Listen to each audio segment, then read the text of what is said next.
హైదరాబాద్ లో జరగబోయే మనీ మంత్ర money manifestation classes కి ఇప్పుడే కాల్ చేసి రిజిస్టర్ అవ్వండి.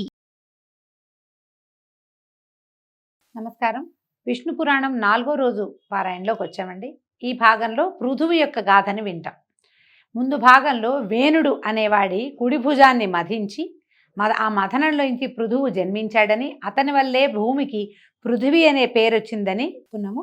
ఈ నేలిన చక్రవర్తి ఆయన భూప్రపంచం మొత్తాన్ని ఏలాడట. భూమిని గోవుగా చేసి పాలు పితికి ఆ పాలతో చరాచర భూతకోటికి సంజీవన స్థితిని కలిగించాడు అని పరాశర మహర్షి చెప్పగా, శిష్యుడైన మైత్రేయుడు గురువుగారికి నమస్కరించి, గురుదేవ, మునులు వేణుని భుజాన్ని మధించటము, పృథువు జన్మించటము, ఆ రాజు భూమిని ఆవుని చేసి పితకటము, ఈ విషయాన్ని విస్తరించి చెప్పవలసిందని కోరుకుంటే పరాశరుడు ఇలా చెప్తున్నారట.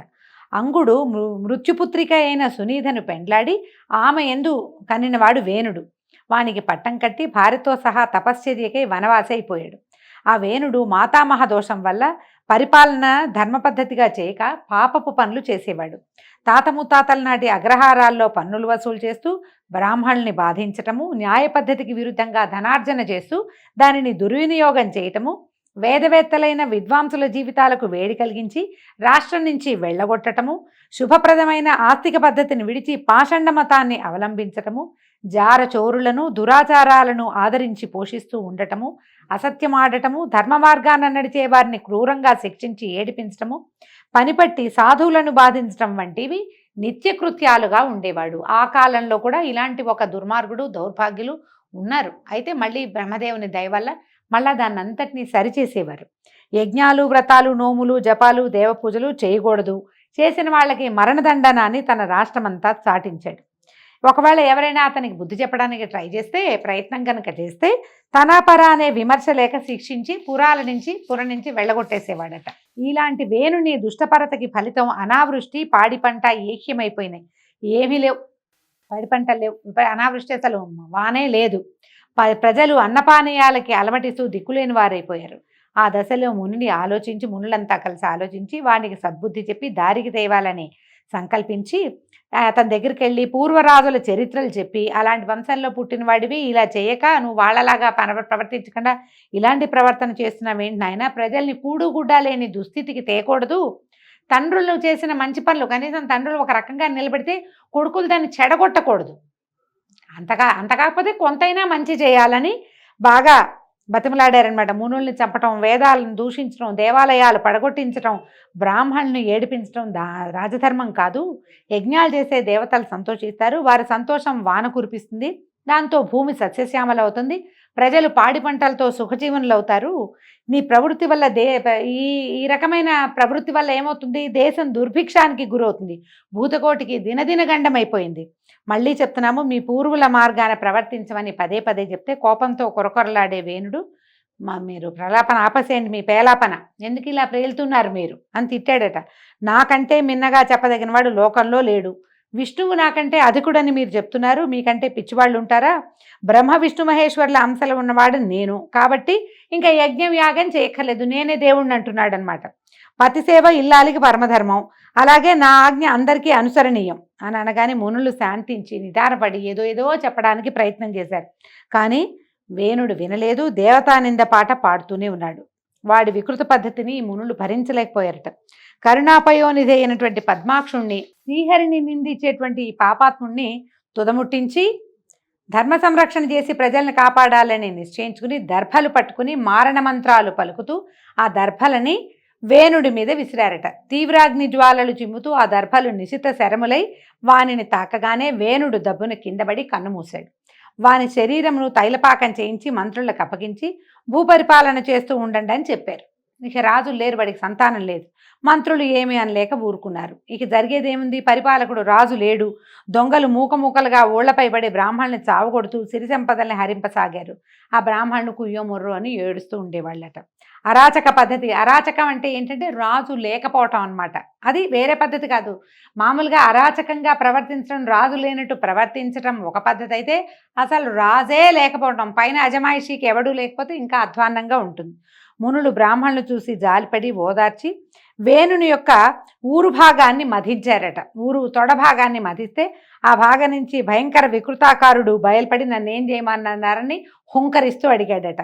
అయ్యో, అనుకున్నదొకటి అయిందొకటి, వీడిని తోటి ప్రశాంతంగా ఎవరి నువ్వు ప్రజాపాలన చెయ్యంటే వీడు హుంకారాలు చూస్తేనే జనం భయపడి చచ్చేటట్టున్నారు, ఇది పనికిరాదనుకున్నారు. ఏం చేశారు, వీడిని వింధ్యపర్వత ప్రాంతానికి వెళ్ళి మ్లేచ్ఛ కిరాత జాతులకు అధిపతిగా ఉండరా నాయన అంటే వాడు సుడిగాలిలాగా ఎగురుతూ తిరిగి వెళ్ళిపోయాడట. అక్కడికి మ్లేచ్ఛ కిరాత జాతులకి అధిపతిగా ఉన్నాడు. అక్కడి నుంచి ఏమనుకున్నారు, ఈ వేణుడిలో ఉన్న పాపం ఆ నిషాద రూపంలో వెళ్ళిపోయిందని సంతోషించి ఉదాత్త అనుదాత్త స్వరిత పద్ధతిని వేదమంత్రాలు ఉచ్చరిస్తూ ఈ తైలపాకంలో నూనెలో పెట్టారు కదా వేణుని దేహాన్ని, అతని కుడి భుజాన్ని మధించారట. మధిస్తే ఆ మదన ఫలితంగా సాటి లేని భుజబలము, దివ్య తేజస్సు, సులక్షణ లక్షితమైన అంగసౌష్ఠమము కలవాడై విష్ణువంశలో ఒక బాలుడు జన్మించాడు. అప్పుడు వాడిని చూసినటువంటి మునులు సంతోషించి ఈ బాలుడు తగిన ధరణీపతి, భూమికి తగిన భర్త వీడు అని ఏకవాక్కుగా అనుకొని వాడికి పృథువు అనే నామకరణం చేశారు. అప్పుట ఆకాశం నుంచి పుష్పవర్షం కురిసింది, దేవదుందుపులు మోగాయి, దేవగణాలు అభినందించారు. అప్పుడు పుట్టినటువంటి పృథువు యువకుడై మహనీయ మహిమ కలిగిన వాడై విరాజిల్లుతూ ఉన్నాడు. అక్కడి నుంచి వాడి కోసమట ఆ పుట్టిన శిశువు కోసం దేవలోకం నుంచి విశిష్ట తేజస్సు గల ఖడ్గము, ధనుసు, అక్షయబాణ తూణీరాలు 2, వజ్రకవచము యుద్ధ సాధనాలుగా వచ్చాయి. ధర్మానికి మొగరూపైనటువంటి మంచి కొడుకు కలగటం వల్ల వేణుడు పుణ్యస్థానానికి చేరాడు. మునులు పరమానంద భరితులై గంగాది పుణ్యనదుల నుంచి సముద్రాల నుంచి నీరు సువర్ణ పాత్రలతో తెప్పించి పృథువికి అభిషేకం చేశారు. దేవగణాలతో బ్రహ్మదేవుడు స్వయంగా వచ్చి శుభముహూర్తాన ఇతనికి ధరాధిపతిగా పట్టం కట్టి చక్రవర్తిని చేశాడు. విష్ణు చక్రం వచ్చి పృథువి యొక్క దక్షిణ హస్తానికి దివ్యాభరణంగా ప్రకాశించింది. అప్పుడు బ్రహ్మ చక్రవర్తిగా పృథువిని చెప్పి అభినందించాడు. ఇతడే ఇంకా చక్రవర్తి, సర్వం సహా చక్రవర్తి భూమికని చెప్పాడు. ఈ విధంగా చక్రవర్తి అయినటువంటి పృథువు సురనర ప్రశంసను పొంది సమధికైశ్వర్యవంతుడై రాజ్యం చేయటం మొదలుపెట్టాడు.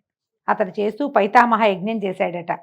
ఆ యజ్ఞానికి సంబంధించిన సూత్రమంత్ర ప్రభావంతో 2 కుమారులు పుట్టారట.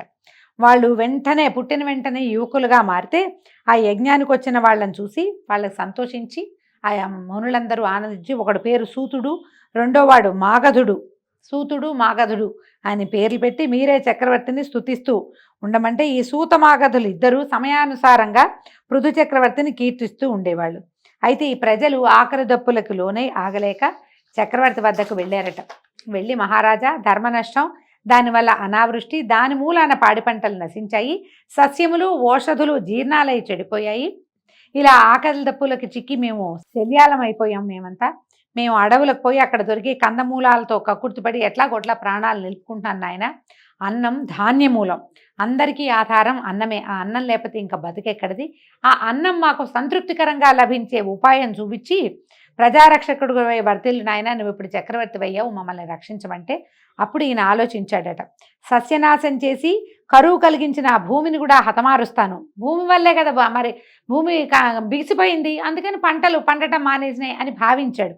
అని చెప్పి ఈయన ఏం చేశాడట, ఈ భూమి మీద బాణం వేయడానికి లేచేసి విల్లందుకున్నాడు, బాణం సంధించాట. ఇక ప్రయోగించటమే తడవుగా ఉంది. భూమి అదిరిపోయి గోరూపం ధరించి బ్రహ్మ దగ్గరికి వెళ్ళాలని పరిగెడుతుంటే చక్రవర్తి అడిగట, నువ్వు ఎక్కడికి పరిగెత్తినా సరే నేను నీ వెనకాలే వస్తాను, నువ్వు నా బాణానికి గురికాక తప్పదు అనేసరికల్లా భూమి అందుట, ఓ రాజా, స్త్రీవధ పాపం అని తెలీదా నీకు? నన్ను చంపితే భూమినే, నన్నే చంపేస్తే నువ్వు పాలించేది దేనిని? ఈ ప్రజలందరినీ ఎట్లా నువ్వు బతికిస్తావు అనేసరికల్లా ఈయన అన్నట్ట, నువ్వు ప్రజలకి తిండి లేకుండా చేసిన దుర్మార్గురాలవి, అందరినీ సంరక్షించడానికి నిన్ను చంపడం పుణ్యమే కానీ పాపం కాదు. వారి స్థితి తర్వాత చూస్తాను. దైవబలం సమృద్ధిగా ఉన్నవాడిని నేను, వాళ్ళని సుఖంగా పాలించడం నాకేమీ కష్టం కాదు. నీ అంతు నేను చూస్తాను, కానీ నా దగ్గర ఒక ఉపాయం ఉంది, దానివల్ల ప్రజా సంరక్షణ జరుగుతుంది అనేసరికల్లా ఈ భూమి చెప్తోందనమాట, సస్యాలు ఓషధులు నాలో ఇమిడి జీర్ణమైపోయినాయి, భూమిలో ఉండిపోయినాయి. నువ్వేం చేస్తావు? నేను గోరూపంలో ఉన్నాను కదా, నాకు ఒక దూడని కలిగించు. అది తాగే సమయంలో, అది పాలు తాగే సమయంలో ఓషధులు సస్యాలు మళ్ళీ ఆవిర్భవిస్తాయి, ఆ ప్రయత్నం చేయమని గోరూపధర అయినటువంటి భూదేవి సెలవివ్వగా ఇతను ఏం చేశాడట, ఆ మాట విని సరేనని స్వయంభువుని దూడగా కల్పించి తానే ఈ పాలు పితికాడట. ఈ దూడగా ఎప్పుడైతే దూడ ఉంటుందో, దూడ నోరు తగిలేసరికల్లా పాలు వాటంతటవే స్రవిస్తాయి. గోవు కాదు, తల్లి యొక్క ధర్మం అన్నమాట. ఈ లోకరీతి మనుషులైనా అంతే, ఏ జంతువైనా అంతే. సకింగ్ రిఫ్లెక్షన్స్ అని చెప్పుకుంటాం మనం ఇంగ్లీష్లో. ఇది ఒక మెడికల్ టర్మే. పిల్లలు పాలు తాగుతుంటే తాగిన కొద్దికి పాలు పుడతాయని చెప్తారు. స్త్రీలకి, మనుషులకు కూడా అంతే. ఎప్పుడైతే ఈ దూడగా స్వయంభువు వచ్చి తల్లి పాలు తాగడానికి భూదేవి గోరూపంలో ఉన్న భూమి దగ్గర పాలు తాగడానికి ప్రయత్నించాడో వెంటనే ఆమెలో ఉన్న ఓషధులు, సస్యాలు, పంటలు అన్నీ స్రవించడం మొదలుపెట్టినాయి పాల రూపంలో. అయితే ఈ దూడని వ్యాజంగా చేసుకుని ఋతు చక్రవర్తి స్వయంగా ఆ ఆవుని పితికితే ఏకధారగా పాల్పడ్డాయిట. అవి ఇట్లా కింద పడేసరికల్లా సస్యాలు మంత్రించినట్టుగా నూతన శోభతోటి పైకి లేచాయి. ఎక్కడ చూసినా భూమి సస్యశ్యామలంగా కన్నుల పండువగా అయిందిట. ఆ పాలతోటి దేవదైత్య కిన్నరాదులకు, మృగాలకు, మానవులకు సమృద్ధిగా వారి వారికి కావలసినటువంటి ఆహారం సమకూరింది. ఆ విధంగా భూమిని మళ్ళీ యథాపూర్వ రూపానికి తెచ్చి సురనరరంజనముగా పృథు చక్రవర్తి పరిపాలన చిరకాలం చేశాడు. ఆ సత్క్రియ వల్లే భూమికి ఆ చక్రవర్తి పేరుతోటి పృథివీ అనే పేరు వచ్చింది. పృథువు పేరు మీద నుంచే పృథివీ అని పేరు వచ్చిందట. ఈ పృథు చక్రవర్తి కథ విన్న వారికి ఎలాంటి పాపము అంటదు. తేజస్సు, సమృద్ధిగా, సిరి సంపదలు, సుఖ సంతోషాలు, కీర్తి, ఆయురారోగ్య, ఐశ్వర్యాభివృద్ధి, అశ్వమేధ యాగం చేసిన ఫలితాన్ని ఆ విష్ణుమూర్తి ప్రసాదిస్తాడని చెప్పారు. ఈ పృథు చక్రవర్తికి అంతర్థి, వార్థి అని 2 కుమారులు కలిగారట. వారిలో అంతర్థికి శిఖండి అను భార్య యందు హవిర్ధానుడనే కుమారుడు కలిగాడు. వాడికి అగ్ని వలన పుట్టినటువంటి ధిషణ అనే కాంత యందు ఒక కొడుకు కలిగాడు. అతను యజ్ఞ సమయమందు కుశలను ప్రాచీనాగ్రములుగా ఉంచటం వల్ల ప్రాచీన బర్హి అని ప్రసిద్ధుడయ్యాడు. యజ్ఞం చేసేటప్పుడు అగ్రాలంటే కొసలని ప్రాచీనంగా ముందటం, ప్రాచీ వైపు ఉంచటం వల్ల అతని పేరు ప్రాచీన బర్హి అని పేరు పెట్టారట. అతనికి సముద్రపుత్రి అయిన సౌవర్ణ యందు ధనుర్వేద పారంగతులైన ప్రచేతసులు అనేవారు 10 మంది కలిగారట. వారు భేదము లేని పద్ధతిలో ధర్మ ప్రవర్తనలై 10,000 సంవత్సరాలు సముద్రం మధ్యలో తపస్సు చేశారు అని చెప్పేసరికల్లా మైత్రేయుడు అడిగారు, ఈ గురువర్య, ప్రచేతసులు సముద్ర మధ్యంలో అంతకాలం తపస్సు చేయడానికి కారణం ఏంటి? ఆ కథ వినాలనుంది, అది ఏమిటి ఆ కథ, ఎందుకు తపస్సు చేశారు అని అడిగారు. ఈ ప్రాచీన బర్హి అనేవాడు ఇంద్రుడిలాగా భూవలయాన్ని ధర్మవైభవంతో పరిపాలించాడు. తన మాట జవదాటగా భక్తితో ప్రవర్తిస్తున్నటువంటి ప్రచేతసులనే కొడుకులతోటి ఒకసారి అన్నాడు, మీరు ధర్మ సమైక్యంతో ప్రవర్తించే బుద్ధిమంతులు కనుక మీకు అసాధ్యం ఏదీ ఉండదు. విష్ణువుని ధ్యానిస్తూ తపస్సు చేయండి.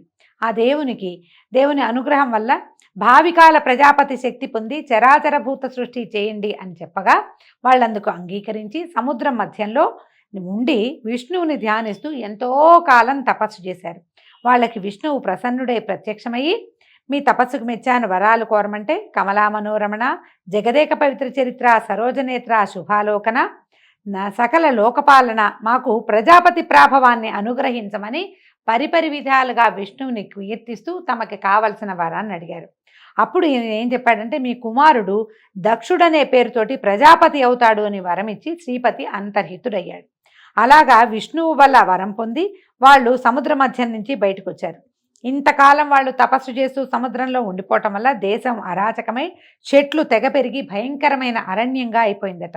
ఆ బాధ పోగొట్టాలని చంద్రుడు ఆలోచించి అవయవాల నిండు సొబగుతోటి మోహినీ దేవతను పోలినటువంటి ఒక కన్యను కల్పించి వారి వద్దకి తీసుకొచ్చాడట.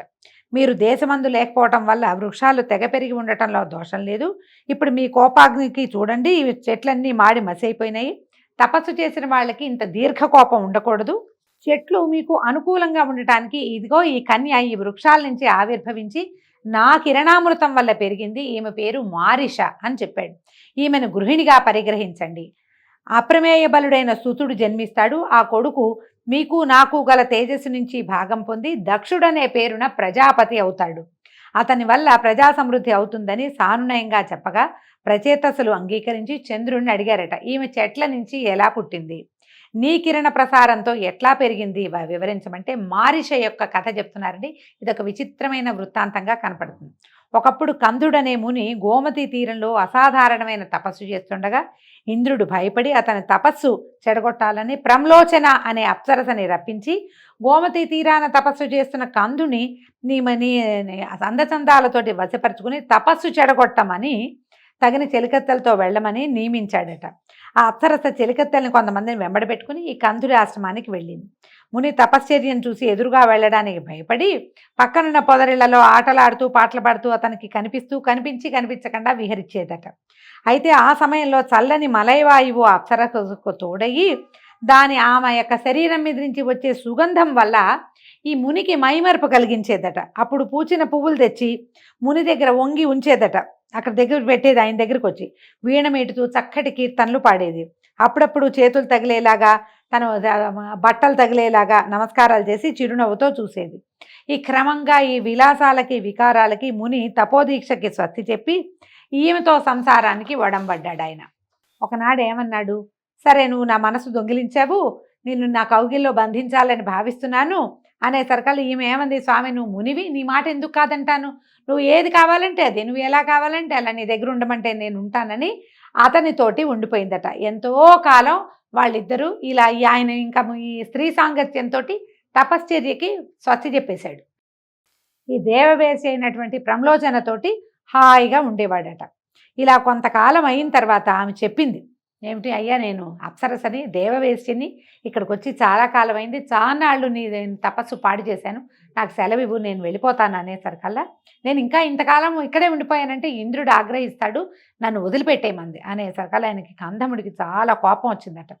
ఏమన్నాడు, నాకు ఇంకా సంతృప్తి కలగలేదు, నాతో ఉన్న నిన్ను ఇంద్రుడేమంటాడు, ఇంకా కొంతకాలం ఉండమనని మళ్ళీ కొంతకాలం తనతో ఉంచుకున్నాడట. కొంతకాలం అయ్యాక ఈ ప్రమ్లోచి ఇంకా నాకు సెలవు ఇప్పించని బతిమలాడితే సరే ఈయన ఏమన్నాడు, నేను సూర్యోదయ కాలంలో దినకరుడికి అర్ఘ్యం ఇస్తుంటే నువ్వు నాకు అంటపడ్డావు, నీతో నిన్న రాత్రి ఉన్నాను, ఒక్కరాజుతోటే వెళ్ళిపోతావా అంటే, అయ్యా నువ్వు అలా అనద్దు, ఆయనకి ఏమనిపిస్తోంది, ఒకరోజే జరిగిందని అనిపిస్తోంది. ఈవిడ, అయ్యా నన్ను క్షమించు మునివర్య, నన్ను క్షమించు, ఎందుకంటే నువ్వు నాతో ప్రమాణవాక్గా చెప్తాను, నువ్వు నాతో గడిపిన కాలం 907 సంవత్సరాల 6 నెలల 3 దినాలు యోగ దృష్టితో చూడు. నువ్వు ఇదంతా ఏమనుకుంటున్నావు, ఇవాళ పొద్దున కలిశాను, రాత్రి మాత్రమే గడిపానని భావిస్తున్నావు, ఇంతకాలము నువ్వు నాతోటే ఉన్నావు, నువ్వు కావాలంటే యోగ దృష్టితో చూడమనేసరికల్ ఆయన ధ్యానించి తెలుసుకున్నంటే ఒళ్ళు తెలియదు, స్త్రీ సాంగత్యం సమయాన్ని తెలియనివ్వదని పురాణం చెప్తోందండి.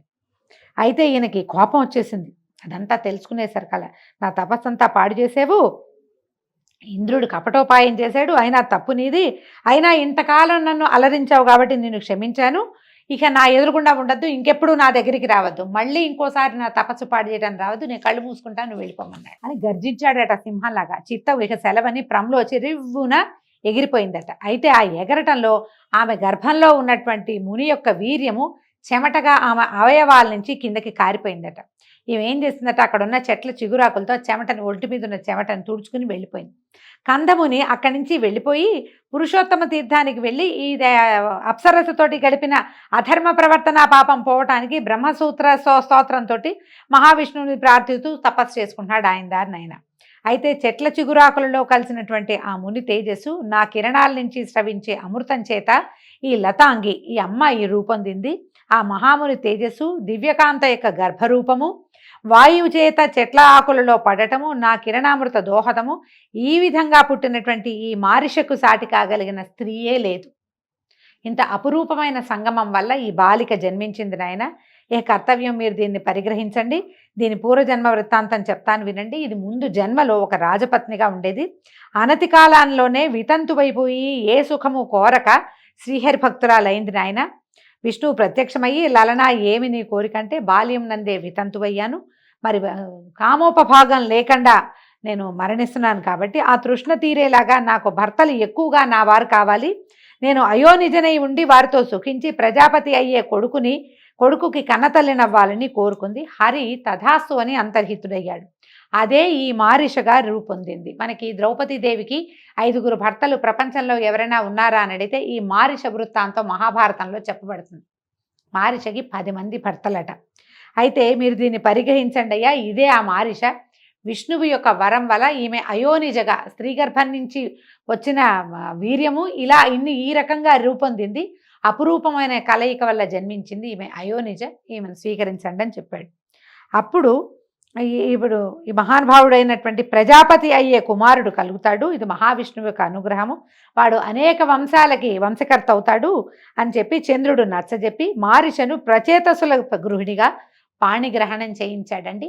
ఈ విచిత్రమైన మారిష వృత్తాంతోటి ఈరోజు విష్ణు పురాణాన్ని ఆపుతామండి. రేపు ఉదయం మళ్ళీ 5వ భాగంలో కలుసుకుందాము.